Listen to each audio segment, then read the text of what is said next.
Vale, buenas tardes otra vez.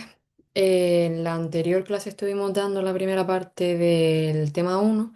Vale, y como se me estaba haciendo bastante larga la grabación, pues lo decidí partir en dos. Entonces, déjenme que comparto pantalla.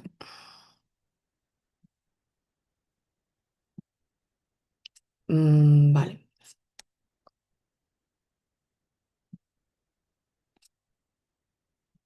Vale. Pues eso, estuvimos dando la primera parte de la Constitución, ¿vale? Repasamos rápido un poco eso que era la Constitución, que no se lo tenían por qué aprender ni mucho menos, pero para que se pongan un poco en contexto, las fechas claves, quién aprobaba, el organismo que aprobaba y en qué fecha exacta, que lo suelen preguntar bastante. Como les dije, la estructura, súper importante, ¿vale? Que se divide en parte dogmática, título preliminar y título uno, parte orgánica, el resto de artículos y de títulos.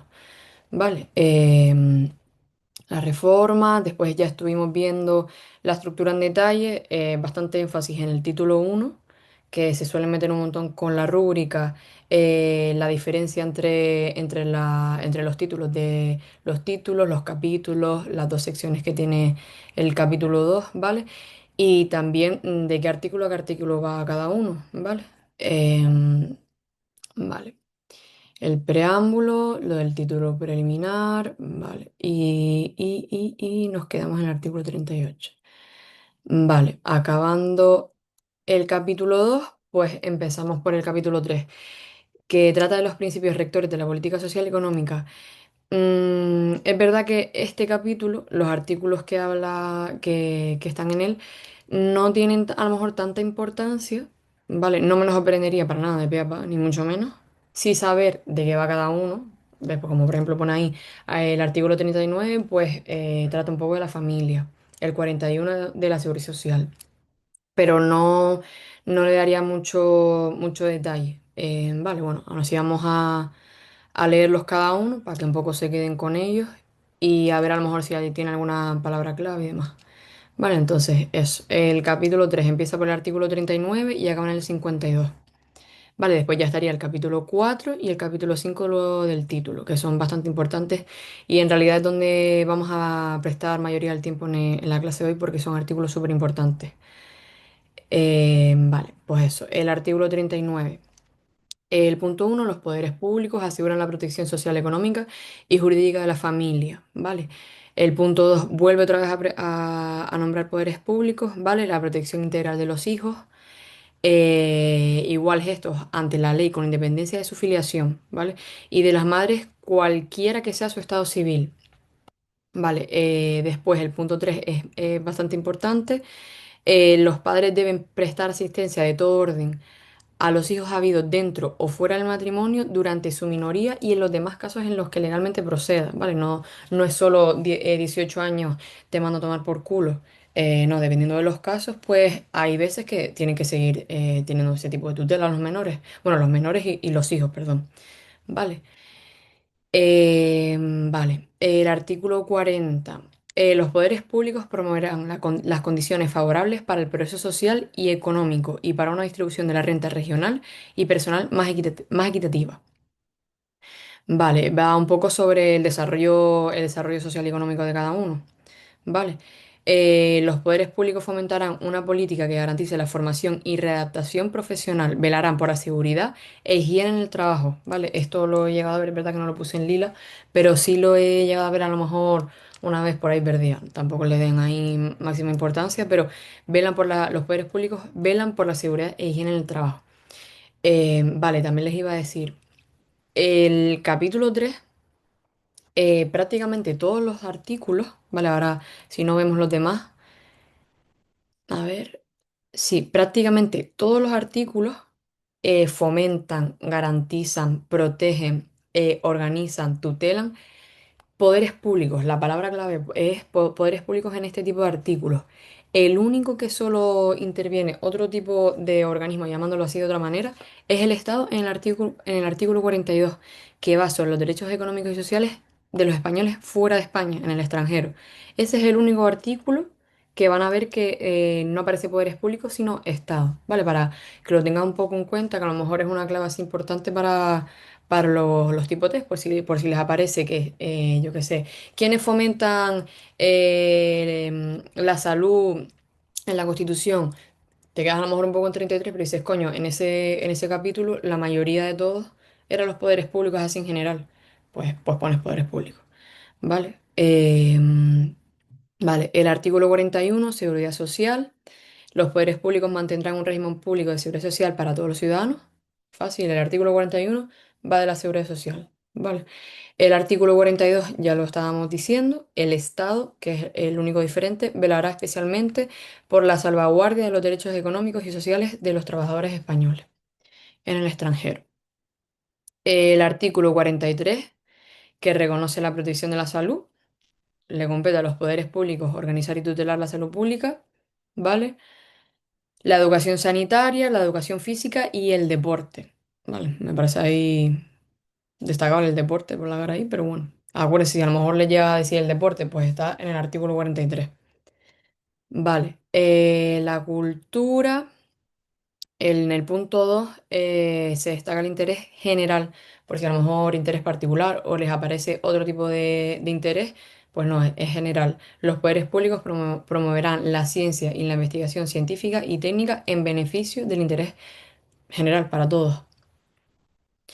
Vale, el medio ambiente, el punto uno, lo he llegado a ver.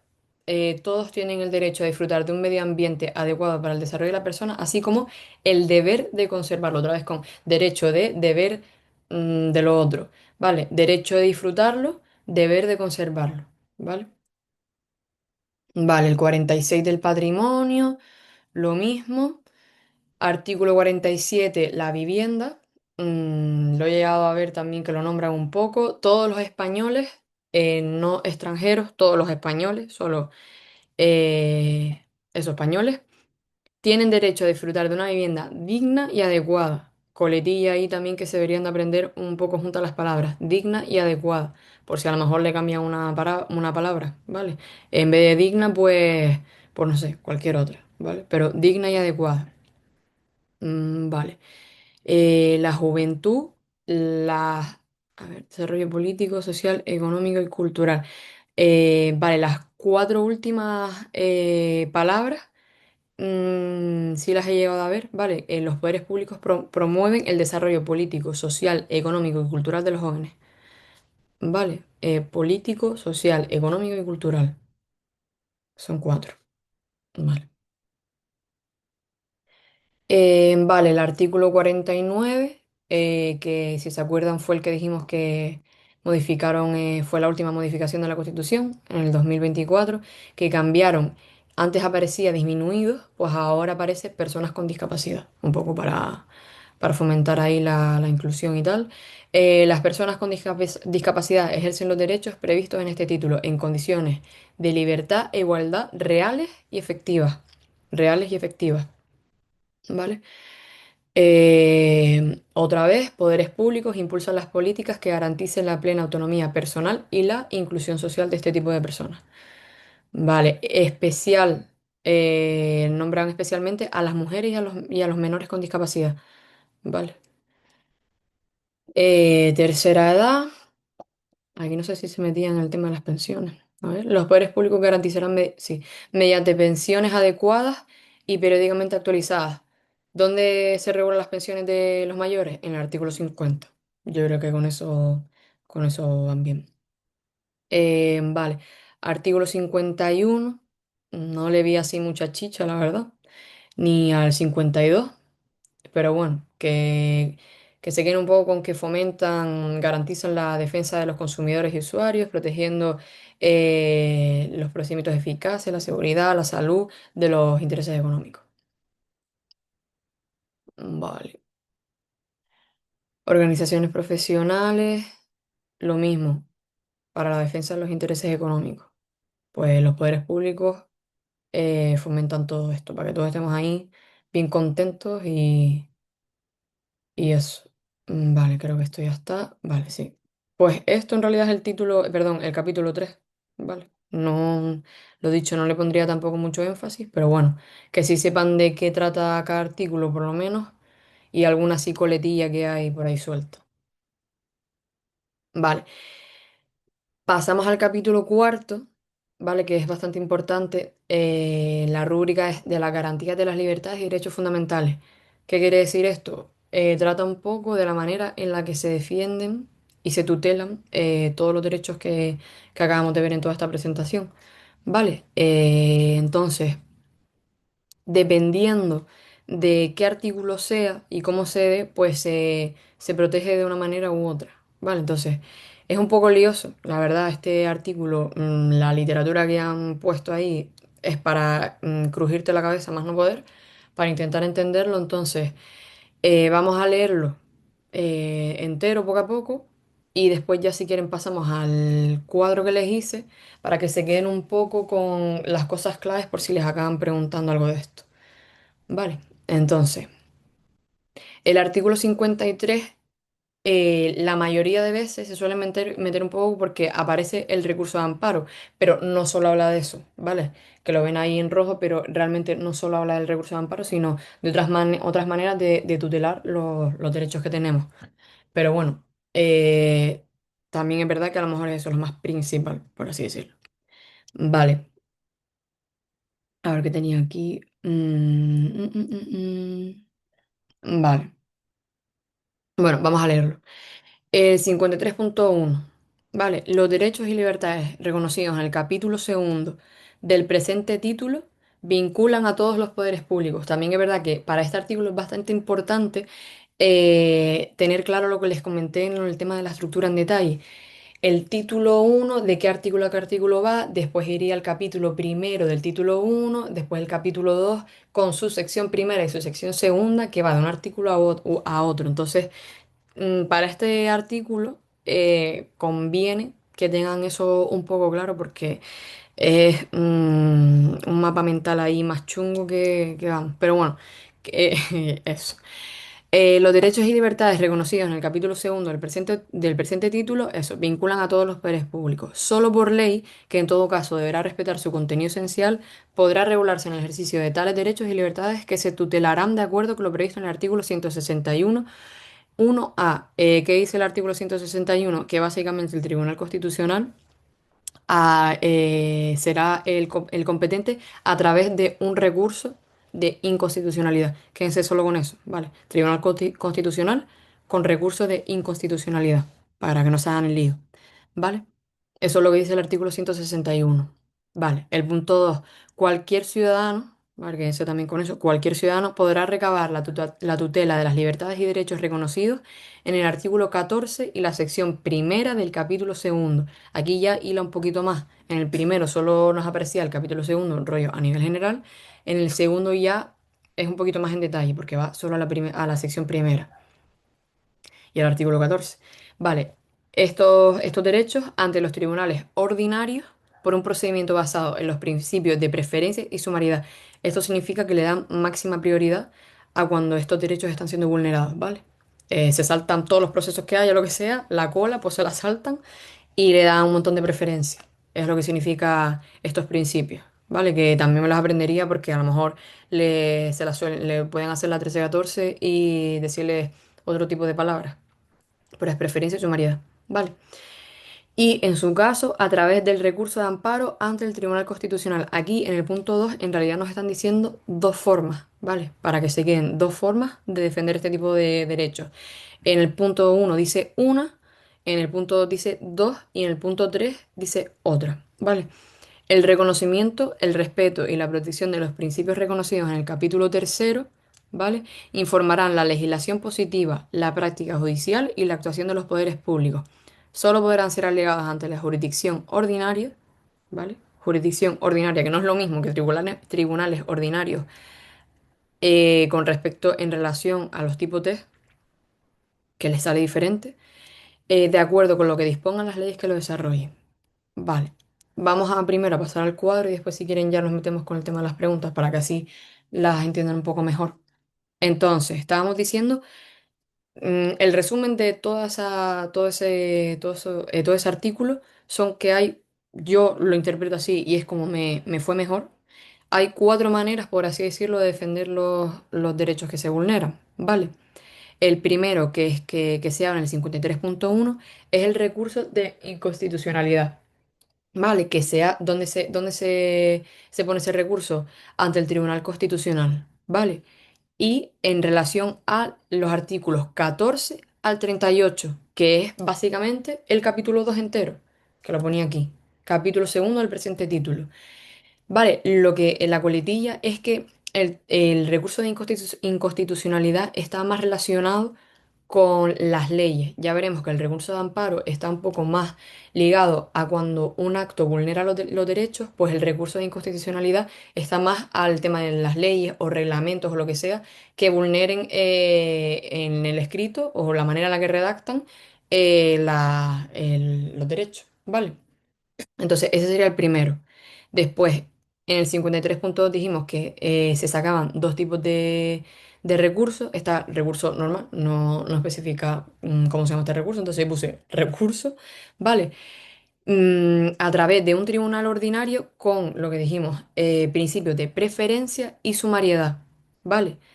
Este método se hace a los artículos 14, 15 al 29, ya como que le dan un poquito más de importancia, ¿vale? Porque son esos los derechos fundamentales, que es lo que estábamos viendo. Entonces, pues le dan un poco más de importancia en eso.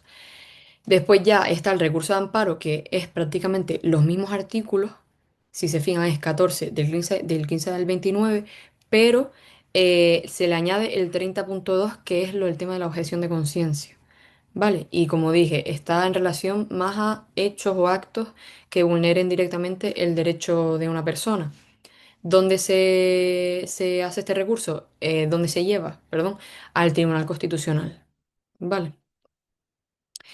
Después, ya el último es el del 53.3, que al prácticamente ser, no ser derechos y deberes fundamentales, pues no le dan tanta importancia, por así decirlo, y es simplemente un recurso ante la jurisdicción ordinaria. Fin. ¿Vale?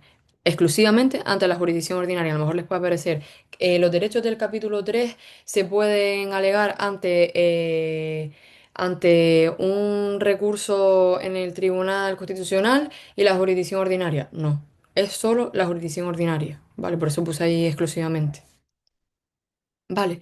Después, en el lateral derecho, que a lo mejor también lo suelen preguntar, los tres primeros recursos, o perdón, tres primeros tipos de vulneración, yo creo que así mejor, vinculan a los poderes públicos, por eso, porque son un poquito más importantes que el último, ¿vale? Que no vinculan a los poderes públicos, ¿vale?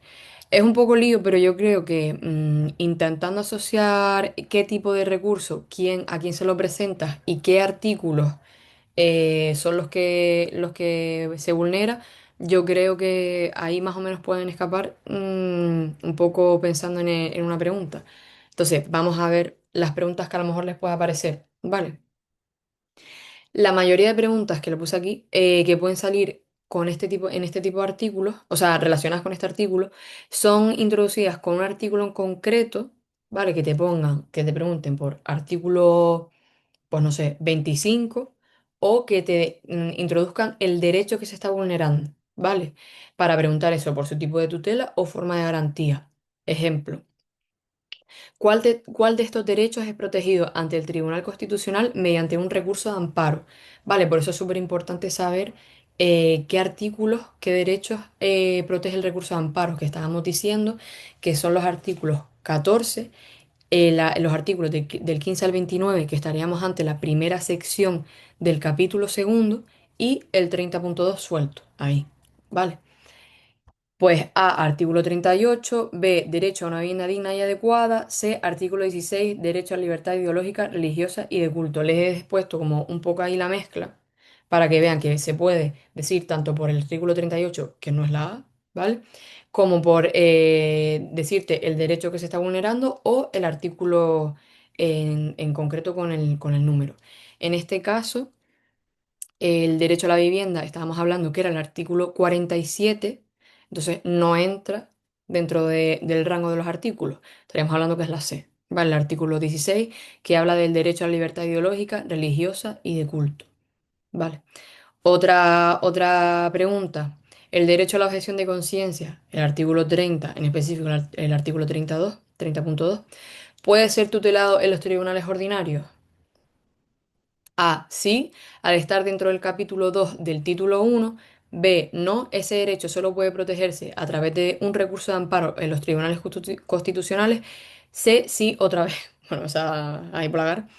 Pero es la B. ¿Por qué? Porque el recurso de amparo especifica que tiene que llevarse ante un tribunal, ante el Tribunal Constitucional, porque solo hay uno. Vale, no ante tribunales ordinarios como sería otro tipo de derecho con preferencia y sumariedad. Vale. Vale.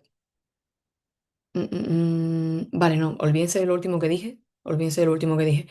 Porque estábamos hablando justo de objeción de conciencia, que no lo recoge ni de coña el recurso del tribunal ordinario. Vale, yo pensando en otro derecho. Si te aparece el artículo 30, recurso de amparo ante Tribunal Constitucional. Fin. Vale. Vale, aquí también apunté otras preguntas, así un poco que se me venían a la cabeza. Vale, mire. La vulneración al derecho de libertad de expresión puede ser recurrible directamente ante los tribunales ordinarios.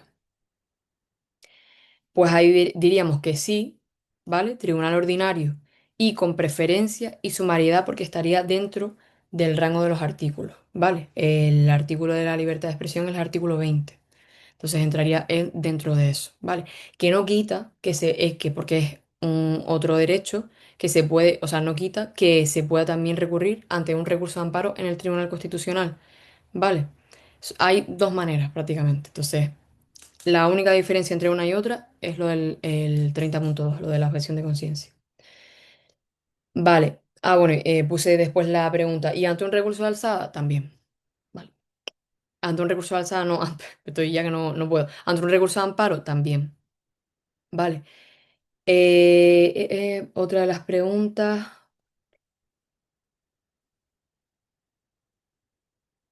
Vale, para que se queden un poco con la idea de que se puede recurrir de diferentes maneras estos artículos, estos de derechos. Porque dos recursos puede cualquier ciudadano solicitar la tutela de sus derechos y libertades reconocidos en el artículo 14 y la sección primera del capítulo 2. Vale. La A, recurso de inconstitucionalidad y recurso de alzada. Vale, que alzada es otro recurso que ya veremos más adelante que no tenía nada que ver con esto. Por eso lo confundí antes.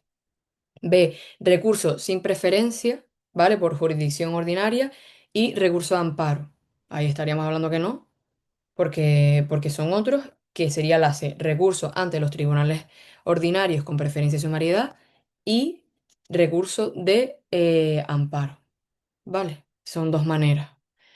Entonces, entiendo que sea un poquito rollo, pero bueno, que es un poco con lo que estoy diciendo, que con estas cosas principales y yo creo que así más o menos lo sepan sacar porque también es verdad que si complican este tipo de preguntas es porque están yendo ya muy a joder. Entonces yo no creo que pueda aparecer, y a lo mejor es una pregunta que marca la diferencia, pero tampoco yo creo que merezca la pena volverse loco con esto para a lo mejor una pregunta súper difícil que te puede salir de estas cosas, ¿vale? Entonces apréndanse más o menos lo que les estoy diciendo y con eso van a ir.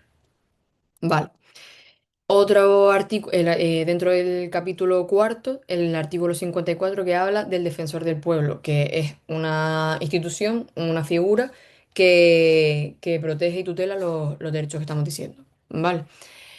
Una ley orgánica, súper importante, porque te puede decir qué tipo de ley regula el defensor del pueblo.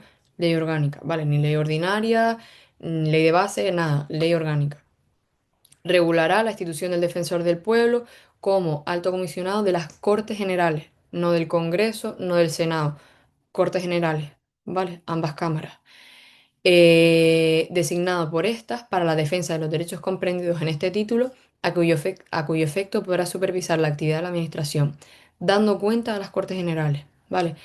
Pregunta también bastante recurrente ante quién da cuenta el defensor del pueblo, ante las Cortes Generales. A lo mejor te aparece otra respuesta. Ante el Congreso de los Diputados, B, Cortes Generales, C, ante el gobierno. Pues ante las Cortes Generales, ¿vale? No aparecen en la Constitución, pero sí es la ley orgánica que estábamos hablando que regula el defensor, que es la ley orgánica 3 de 1981 de 6 de abril, ¿vale? Esto después, estos tres datos que tengo ahí con las figuritas, aparece también en esta ley, que es verdad que no aparece en la Constitución, porque la Constitución es las cuatro líneas que aparece y ya, pero como pueden coger y preguntar un poco según ellos vean, por si acaso, ¿vale? Les puse así las tres características de esta figura. Es elegido por las Cortes Generales y por eso da cuenta a ellas, ¿vale? Elegido por las Cortes Generales. La duración del mandato del defensor del pueblo es de 5 años y es elegido por las tres quintas partes de ambas cámaras, ¿vale?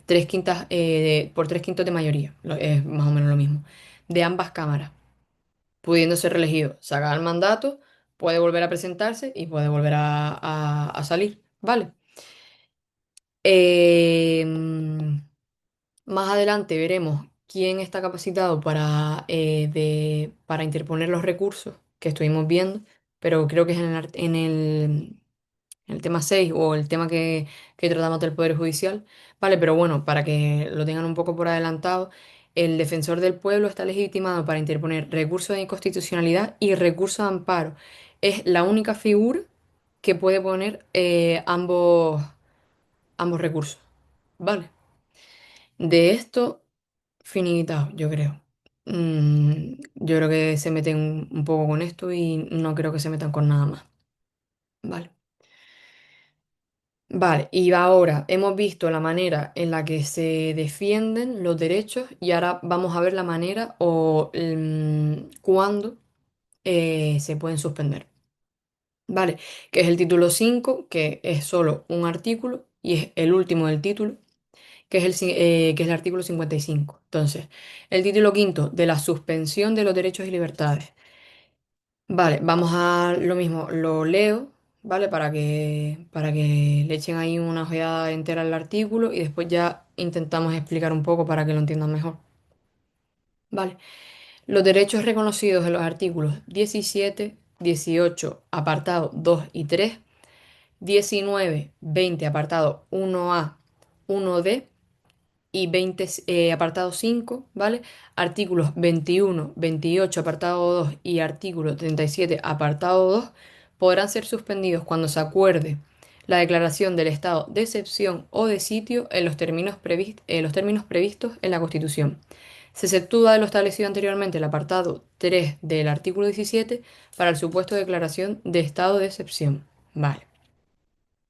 Previstos en la Constitución, artículo 55 y artículo 116, que ahora lo veremos, que detallan pues este tipo de estados de excepción, ¿vale? Ya veremos que va como de menos a más, ¿vale? Y en la Ley Orgánica 4/1981 de 1 de junio de los estados de alarma, de excepción y de sitio, que ahí pues detalla un poquito más las características que las veremos ahora, ¿vale? Así, tip, no se nombra en este punto uno el estado de alarma porque se meten un montón con esto en las preguntas tipo test, porque el estado de alarma no suspende, que es como el estado más suave, por así decirlo. No se nombra el estado de alarma porque no suspende derechos, sino que los limita. Los otros dos estados, el de excepción y de sitio, sí que los suspenden totalmente, ¿vale? El punto 2.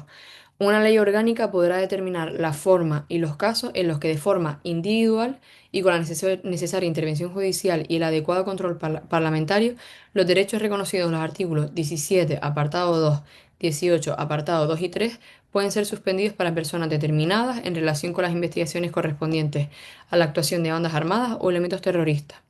Vale. La utilización injustificada de esto, el abuso y tal, tal, igual, producirá responsabilidad penal. Vale. Entonces, hay como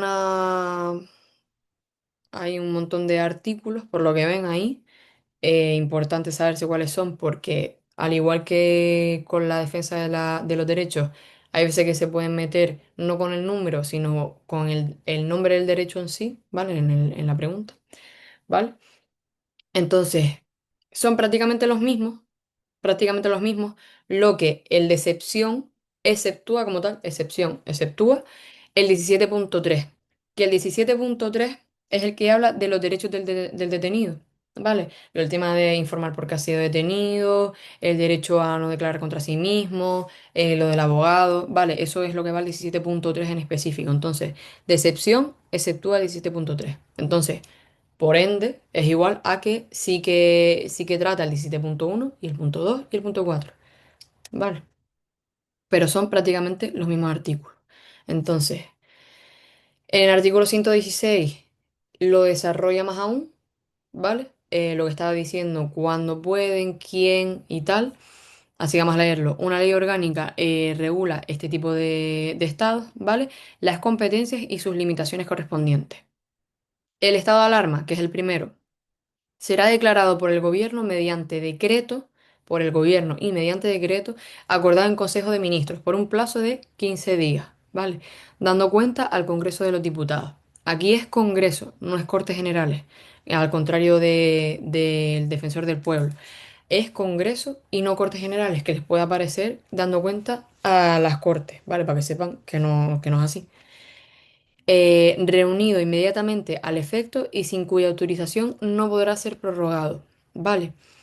¿Esto qué significa? Que el gobierno, el estado de alarma, sí puede coger y decretarlo sin tener en cuenta al Congreso, pero si quiere coger y volver a prorrogarlo por otros 15 días más, sí que ya tiene que pedir la autorización. El estado de alarma les puede sonar, fue lo del tema del COVID, que hubo ahí no se sabe si se vulneraron o no, todo este tipo de cosas, porque al final hasta qué punto tú puedes seguir prorrogando, que creo que estuvimos como, no sé cuántos meses estuvimos, pero hasta qué punto tú puedes prorrogar 15 días, 15 días, 15 días y limitar la circulación y todo, el derecho a la circulación y todo esto. Vale, pero bueno, que eso, el estado de alarma fue lo que pasó en el COVID. Vale.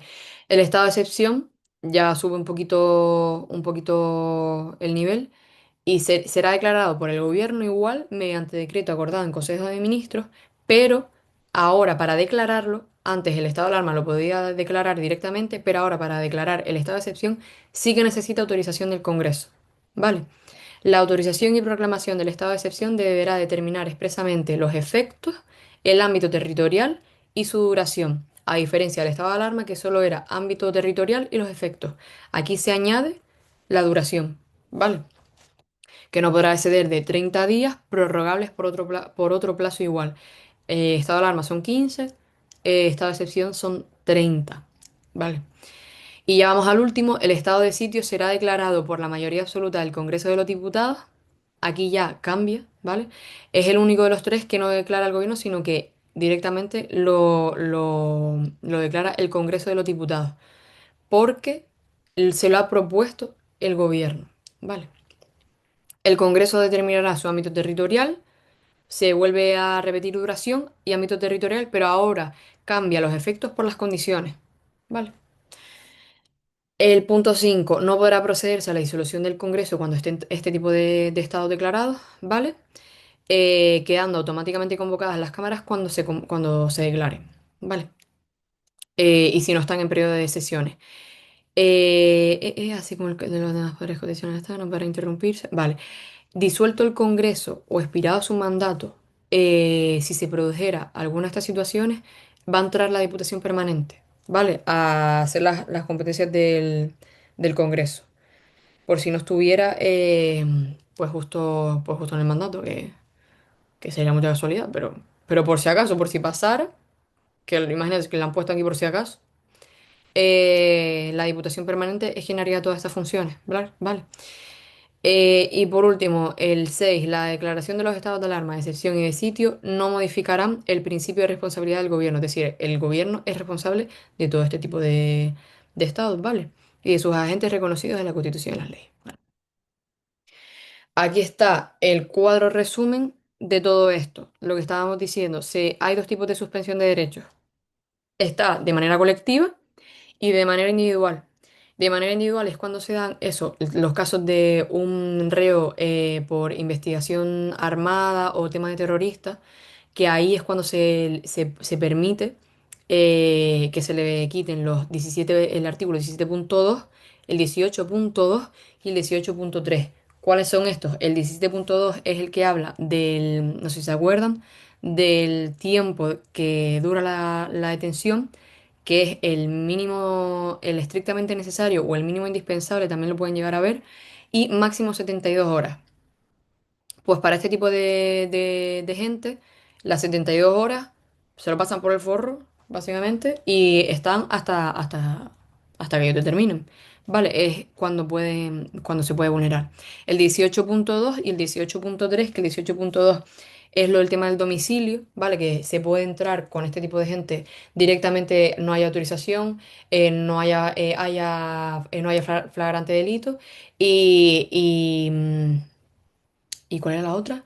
Domicilio, autorización y consentimiento. Vale, ese es el 18.2 y el 18.3 el tema del secreto de las comunicaciones. Que ni secreto ni pingas, eso no se dice, perdón, ni secreto ni nada